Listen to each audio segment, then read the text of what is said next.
Hello everybody, Conkeronine here, and welcome to my next review. As some of you probably already know, I've already reviewed Killer Instinct 1 on the Super Nintendo and Game Boy, so now it's time to review Killer Instinct Gold on the Nintendo 64, also known as Killer Instinct 2 in the arcades. Now, let me give you a little background story of how I found this game. I still remember the day when I found this game at a GameStop right next to the Mall of Georgia in 2005. I was just looking for Nintendo 64 games, see whatever I could find. I was like, whoa, Killer Instinct, I totally remember this. What's with the demon-looking guy on the cover? Is the Killer Instinct series going to a much more darker direction? I don't know. But man, I cannot wait to play as Sindar again. This is gonna be awesome. Yeah, I don't need to go more into that.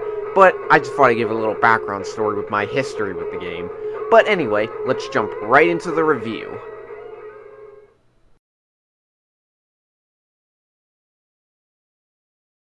The story takes place after the events in the first Killer Instinct. After Idol was defeated by B.Orchid with the help of Jago, a time warp is accidentally sent off and it sends Ultratech and most of the fighters 2,000 years back in time. With this, the Demon Lord Gargos, who was mortal enemies to the two-headed Cyclops Idol, manages to break free from his limbo prison and continues his reign of evil and chaos. B.Orchid, who ultimately defeated Idol in the first tournament, now must face Gargos and once again stop Ultratech's evil plans of creating a Fulgor army to take over the whole world. B.Orchid will also soon find out that Jago is actually her long-lost brother. After defeating Fulgor in the first tournament and helping B.Orchid defeat Idol, Jago is soon betrayed by his longtime master, the Great Tiger Spirit, and was nothing more than the spirit of Gargos talking telepathically for Jago and manipulating him. Jago, feeling responsible for releasing Gargos, embarks on a quest to destroy Gargos and anything that resembles his longtime master.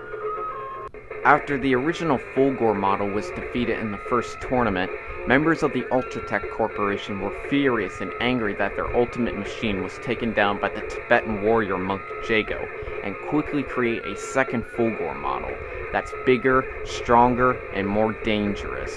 The second Fulgor model is personally activated to find and kill his rival, Jago. After defeating Sindar in the first tournament and granting him a peaceful death, Glacius was then given the technology and parts to fix his ship and go back home, but unfortunately, he too was sucked 2,000 years back into the past, and his ship has re-crashed on Earth once again.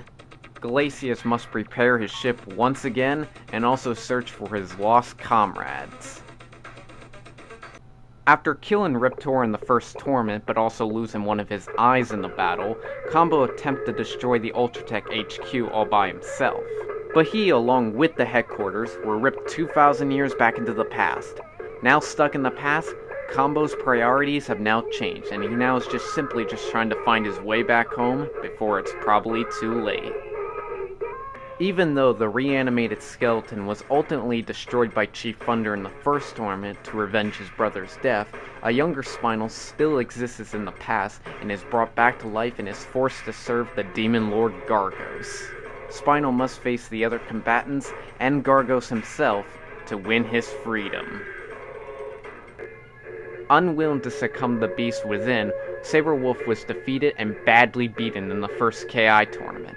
Captured by Ultratech, he is driven berserk by their repairs to him, by now having robotic arms attached to him. Saberwolf now only has revenge to live for. Now let's talk about the 3 new characters in this game, who are the warriors who originally banished Idol and Gargos to their limbo prison. After helping banishing the 2 demon warlords, Maya was made Queen of the Amazons, but now that Gargos has returned out of nowhere, she has been casted out of her kingdom. For Maya to regain her role as Queen, she must vanquish Gargos once again. Descendant of the heroes who banished Idol and Gargos, Kim Woo is appointed her people's guardian. With the return of Gargos, Kim must fulfill her duty in her homeland and destroy Gargos once and for all. With the return of the Demon Lord to the land, the barbarian leaves his arena to issue his challenge. Only by defeating the other combatants can Tux earn the right to face Gargos face to face.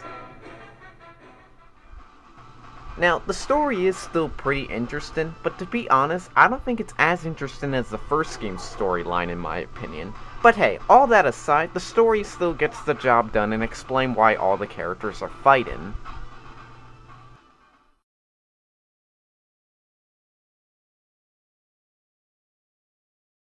Like the first game, Killer Instinct is still all about the combos. How many combos can you do? Can you manage to pull off an ultra combo? Or can you break your opponent's combo by doing a combo breaker?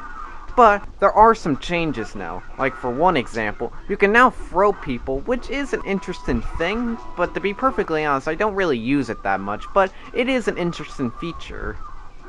There's also these two little energy meters on the bottom of each life bar, and for the longest time I had absolutely no idea what their actual purpose was, but I think I actually know what their actual purpose is now. Whenever you get enough of these when the opponent takes some of your health away, you can actually use these to make your combos hit much more stronger and powerful and take a lot of the opponent's health away, and also make your combos extremely fast. So fast you can actually have shadow versions of yourself. Returning from the first game are the No Mercy moves, but now you could do the No Mercy move whenever the opponent's health is slashed in red, or whenever you're doing an Ultra combo, which then will become an Ultimate combo, or whenever your opponent's health is red, but I'll talk a little bit more about the No Mercy moves when I get to the problems.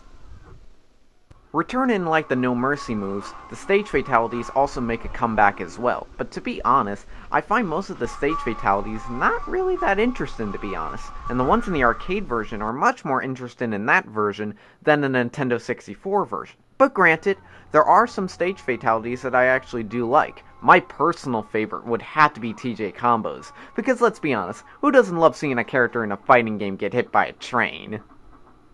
Taking a little feature from the first arcade game, all the stages in Killer Instinct Gold are in full 3D, and as some of you probably already know, some of the stages in the first Killer Instinct arcade game, specifically the rooftop stages, were in full 3D, and for the time, they were absolutely jaw-dropping and amazing to see. Also, because the stages are in 3D, you can interact with some of the environments in the stage, like smashing your opponent into garbage cans, rocks, wooden statues. You can even smash a wall or make cans of dynamite explode to reveal a stage fatality. Now let's talk about the final boss, Gargos. Now, Gargos sometimes can be ridiculously easy and sometimes cheaply difficult, but for the most part he's pretty much an average boss, and I don't think this guy will give you too much of a problem. He'll only put up more of a fight if you're fighting him on the hardest difficulty, but even then, I still found him kind of a piece of cake for the most part, but that's probably because I played the game so many times over the years. Heck, I would even go as far as say he's not as cheap and as difficult as Idol was from the first game. Now, like Idol, Gargos can refill and get some of his health back, but for the most part, I still think this guy won't give you much problems. And yes, like Idol from the first game, you can also play as Gargos as well. To play as him, you have to put a cheat code in it at one of the character bios screens, and when you hear Gargos laughing, that lets you know that you did put the code in right. Killer Instinct Gold also has a lot of options to choose from. Arcade, Team, Team Elimination, Tournament, Practice, Training, Focus Training, and Options. The Team mode is basically what it sounds like. You can have up to 11 characters, and you can either face a friend or the computer in Team. Now, Team Elimination is basically the same thing. The only difference is, it will never end, and you'll keep fighting the same characters over and over and over again, and the only way to stop is by quitting. There's Tournament mode, and if you have 7 buddies over who all want to play KI Gold against each other, then Tournament mode is your mode. Practice mode is basically, well, practice mode of course. You also have Training and Focus Training, where you have an old wise karate master show and teach you how to do special moves, combo breakers, and more, which is pretty helpful.